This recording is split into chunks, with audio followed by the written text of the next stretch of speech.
Су тасқынынан шағын және орта бизнес мүліктік шығындарын өтеу. Egov.kz порталында авторизациядан өтіңіз.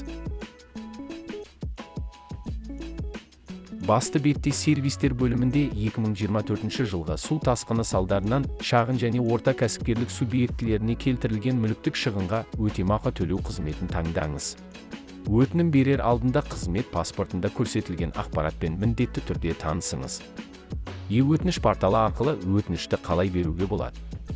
Өтемақы төлеуге өтініш беру тәртібі. Өтемақы алу үшін қажетті құжаттар тізімі.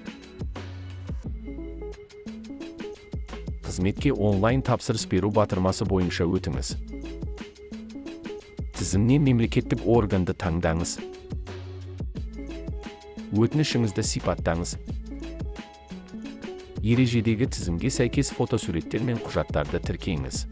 Нақты тұрғылықты мекен жайыңызды енгізіңіз. SMS алу тілін таңдаңыз. Қажетті элементтерге белгі қойыңыз. Өтінімге қол қоюдың қол жетімді әдістерінің бірімен қол қойыңыз.